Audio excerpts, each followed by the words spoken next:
Politisi P3 sekaligus Menparekraf Sandiaga Uno menyebut Ganjar Pranowo the next president. Ucapan itu dibenarkan Sandi dan menurutnya adalah doa.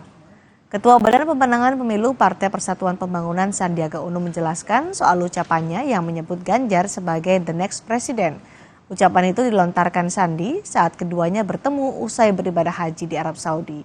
Sandi menyebut Ganjar the next president ketika memperkenalkan Ganjar ke sejumlah pejabat di Arab Saudi ketika berada di Bandara Jeddah Sabtu lalu. Menurut Sandi, ucapan Ganjar Pranowo the next president adalah ungkapan doanya. Kan itu ungkapan itu adalah doa. Jadi baru selesai haji. Nah, ada beberapa yang lagi pergi berhaji. Dan salah satunya yang ditemui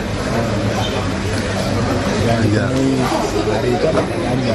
Makanya insya Allah the next president Allah berkenan.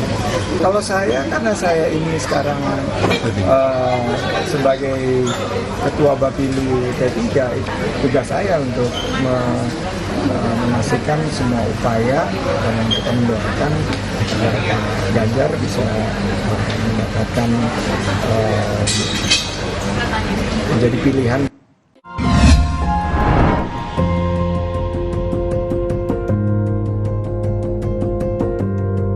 Kompas TV, Rumah Pemilu.